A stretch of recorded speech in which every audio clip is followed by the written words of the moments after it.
Okay.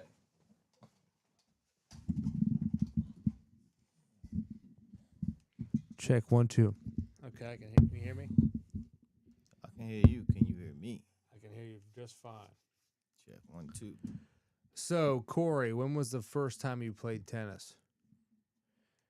Uh, Back in junior high school. Junior high? Were you on the high school team? No, I was. I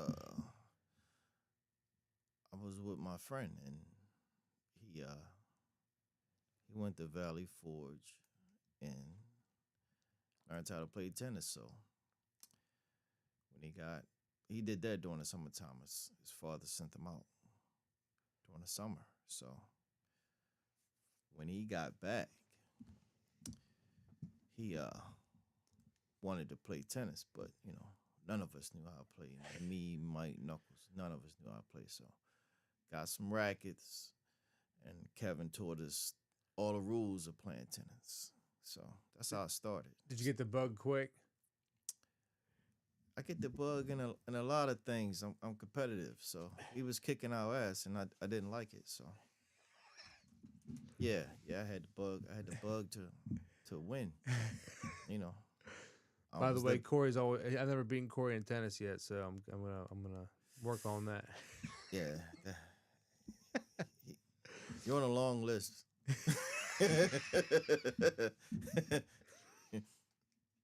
So I got a question. What was the first song that you heard that hit your soul that made you want to get your life into DJing? That was Run DMC, probably. It was well. That made me want to do the scratch and put it like that, like to really learn how to scratch and Jam get Master that Jay, get right? that craft down. Yeah, Jam Master J. Watch Jam Master J live at Rhythm Skate back in the day. It's up on Primrose Ave, off of Ricetown Road, and it's a church now. Okay. But back then, Run DMC when they first came out, they was there live. Did you see him with the Jam Beastie Master. Boys? No, this is way before the Beastie Boys. Okay. This when it was just Run DMC and nobody. Okay. Right. This is right after Rap is the Light, Sugar Okay. Hill. So nobody else was out but Run DMC. Gotcha. So we saw Run DMC. Matter of fact, it was Run DMC. It was Starsky Love Bug, Run DMC, and actually Houdini early. Like they was up Rhythm Skate. That was a very, very early show. That's back when they was just doing clubs. They wasn't even doing arenas. They was just doing clubs. Rhythm Skate Right. was like one of the big venues. Was that like 83, 82? Maybe No, even earlier than that? I couldn't tell you, man. 40 years It ago. was 83 was ninth grade, so it was before 83. It was probably 82. Okay, that's the year I was born. That's crazy. Yeah, it was probably like 82 because, you know, I was already DJing a lot by ninth grade. I saw them prior to that. What was your first setup? What style turntable did you have? It was an old, I think it was a JVC turntable. Was it a belt driven It turntable? was belt drive. Yeah, it's a belt drive. That was one of them. I couldn't. I think the other one may have been like a Pioneer, and it was just turntables that the one I had I got from my uncle, I think, and then the other turntable was my homeboy Donnie's. We just put our turntables together. So Put our money together too. Right. And bought the first mixer we ever had, which was a Gemini, old Right. silver Gemini, Was that like a 2 channel. analog with the little beam that like kind of No, okay? It had the it had the equalizer. fader, Okay. two lines, and the fader and the master. Yeah, Okay. it had that, and it. You could put your finger on it and it'd go. Woo, woo, woo, woo, woo. You can rub your finger. Yeah, Uh-huh. you could hear like it wasn't like super grounded. It would go woo, woo, woo, woo, woo. You rub your finger on it. It's Like, one of them old mixes, yeah. man. I forgot who we bought that from specifically, but that old joint was the first one. Like, so that's how it all started. And then like man Donnie, we went and started, getting the records. Started hitting the record Right. store, getting the records. During that same time, going to all the house parties, I was seeing guys in the neighborhood that we played ball with, like Daryl McCready, Bam, Sean, Newt. They all DJ and was doing parties. They had better equipment than us. They had the Right. great big ass mixer. Like they had the legitimate big mixer and the good turntables. Like, so watching them with dad set up, and doing parties and the speakers and everything, I was like, man, I want to do that. That's me right Yeah. there. So that started it off. That was the bug right there. And then, you know, the scratching and all that stuff came when Jam Master came out. Jam Master, and I seen Run DMC. That was all the inspiration I need to start DJing. So, what do you? When was the first time you DJed for a big crowd by yourself? That was my own house party. Actually, it was my brother set up that. My brother and rest in peace to my brother and Toddy. Both of them, they set up a party at the house we had down at Park Circle, and they invited, you know, Park Circle was down there in Madonna a little bit. We was from up top a little bit in the 21215. We was from Belvedere and Park Ice up that way. Right. So all our friends from up that way though got invited to the party and they came down. The basement was set up like it was you come down the steps and had the speakers right there and that's where everybody was at, like dancing and everything. And then behind the curtain, that's where I was, because the basement was like a little separated. So I was DJing. I was killing it all night. I had one Creative Records. That's all you needed back then. Right. Played everything from beginning to end. It wasn't no cutting songs. You was playing AM, PM, Dr. Jekyll, Mr. Hyde, that whole 7 minutes, whatever it was, you was playing that Grandmaster Flash, that whole 8 minutes Grandmaster. Right. You was playing the whole joint. So the parties was like, and you played the same songs over. That's like how, you, that's you how ran I them DJ. back. That's still Yeah, how I you- DJ. I just yeah, play the whole you song ran- and get the mix smooth. Yeah, and you ran them back. So that was my first party. But everybody that came like past the curtain and saw it was me was like, "Oh, it was you DJing, Corey?" I was like, "Yeah." It was like, "Oh, you was doing good. You was doing good." I was like, "Well, good," because I was, already knew I can mix. But you up in the room doing your thing. It's not the same as playing for people. Right. So that was my first taste of, oh yeah, I can do this. I can DJ. I can do this. What's up? Yeah, they ain't coming back here saying I suck. So, Right. so yeah, that was the motivation. Plus, all DJs have that thing where, it's in you to see people party and having fun. So all DJs had that in them. So that's always the main goal. It's always like play good music so Right. they can go ahead and Got to read the crowd. play good music so they can have fun. So and back then, like I said, it wasn't a super selection of music. Long as you had like the good stuff and the hits they heard on the radio, that's all you needed. So you never dabbled in the disco vibe at all? Of course, Yeah. I had all those. That was all my pops albums. That Right. before I started buying my own albums. I had his collection. Right. I had his collection of stuff, and he had a super long collection of stuff. So yeah, that was the first thing. Shoot, that was back when I was cutting up Billie Jean back then, having having to go out and buy two Thriller albums because you know you gotta mix the doubles. I think Thriller, the album back then was like $7.99. That was a grip for me. Shit, it was. My allowance back then was $7. It was $10. You talking about a whole $8 for one album? So yeah, that's how I started off though. But after that, it was like me trying to get albums like every week. I'm just buying records, buying records 24/7. And that first part he's talking about, I ain't get paid for that. Right.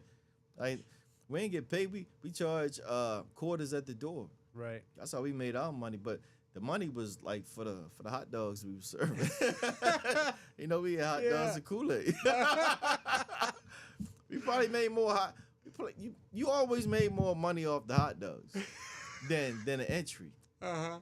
Yeah, cause you know they get the smoking and stuff. They want them fucking hot dogs. They want them hot dogs bad. I feel ya. Yeah, we always made way more money off the hot dogs. Like I never seen a pot of hot dogs disappear. I'm not talking about a little pot. I'm talking about a big pot of dogs. Right, like gone. And then and this back in the day in the hood. No hot dog rolls, goddamn it. You talking about sliced bread. You know, they still do that at Fenway Park in Boston. They give you a piece of sliced bread with a hot dog. Yeah. I went That's there right. last year. That's right. That's right. That's the classics. That's how all this shit started. Shit, you got hot dog rolls. That shit was something special. You was at the city fair or something. Other than that, you was eating a fucking hot dog off a damn sliced bread. All right. Yeah, that's hilarious. So what was the first club you played at?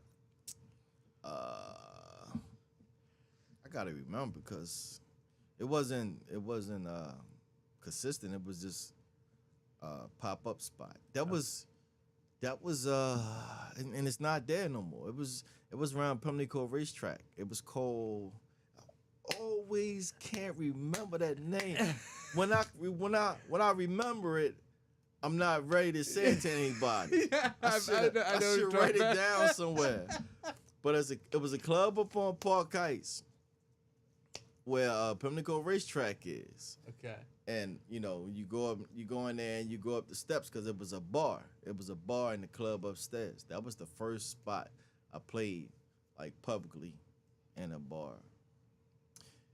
And you know, by then I was pretty good. So the DJ name, his name was like Chicken Man or something like that. Rooster. Yeah. DJ Rooster. Yeah, Rooster. He let me on once, and I played there a few times, but I went there to play for somebody, and you know I had my creative records and stuff, and then Rooster was there, and you know, of course DJs back then he's there to make sure you know none of them albums from his crate slip into my crate, so. But he liked our DJ, you know. He was like, "Oh, you jamming? You could jam, this and that, so and so." So, like when I would come up there just for a party, and then I would see him, like, "Hey, what's up?" He said, "Hey, what's going on, Corey?" Blah blah blah. And he's like, "Come on, man, come on in here and mix. I'm gonna go get me something to eat." And he would let me mix. You know, Right. Give himself a break while he go run off, smoke cigarette, get some food or something. You know, I go through his records, and he had the good jams too. He had the good stuff, so he had the good stuff to play. So, yeah, and that was a good. You know, he had 12, so you know I didn't have 12s back then. Right. That's He had 12. That's a treat to Yeah. play on those. Back then I had the SOB 100. I had a SOB 100 and a SOB 200 Technique belt drive. SOB 100, SOB 200. I know some guys, they had the curve arms. The ones I first started on was straight arms. I didn't have curve arms. I didn't have curve arms until I got the 12s. That's when I got the curve arms. I got the 1200s, got the curve arms. But I had the straight arms. I had, you put pennies on them, dimes on them, whatever. Set the weight.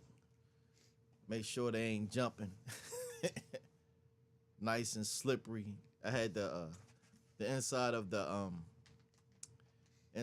records that had the not the paper but the whole slippery plastic. I would cut that plastic and stick it underneath my record so it can be Right. nice and slippery when I spin back. So, living in Baltimore, you've lived there most of your life, right? Yeah, all my life. So, who do you think your favorite DJ from Baltimore is that you followed your whole life? As I follow, like coming up from when I started to now, probably DJ Titan. Okay, I've never Probably heard of DJ Titan, cause Titan, he knew how to do like everything. Like Titan, he had the New York style down pat. He would play the hip hop and be scratching, bop bop, the spinning back, boom boom boom Right. boom boom, and just the regular jams. And his selection of music was always like damn, Titan jamming. He always was the one I was like, oh, he jamming. So, like DJs that inspire me like that, they the ones I usually gravitate to, you know. But overall, if I was to choose one and put one up there, now that's a lot of them. Right. But if I was to put one up there, it was Titan.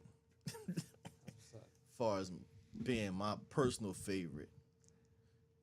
For me, there were three. There was Deep Dish, which is they were international progressive house DJs. There was a duo, and then the second one was DJ Garth from the Wicked Crew out of San Francisco. He's kind of like deep house, deep house. Yeah. And then Jay Tripwire, who's going to be at my show April 15th. Yeah. Represent. Exactly. And he's like kind of like deep house and techno kind of blended together. He kind of made his own sound of. It's kind of like a dark techno, but it's actually more house because it has like a more of a house kind of vibe, but it's just more electronic. Okay. So, but those are my three influences. So my last question for you, Corey, is: are we going to the U.S. Open this year? I guess. Put your ass on the spot. Make that a plan. We've been to the City Open a couple times already. We got, if we do the U.S. Open, we got to skip the City Open. We'll just do the U.S. Open. Yeah, I mean, because they were on the same time. Yeah. You know, because the City Open is just before. It's part of the little preview. The warm up. Yeah, it's part of the warm up. But then again, you know, I'll be mad if we don't go down to City Open. Might have to do both. Yeah. I don't know. It is a fun day. Yeah, it's a good day out. Yeah. All right. Well, thanks for being here, Corey. Yeah, first round, done. Stamp it. Stamp it. Yeah. All right.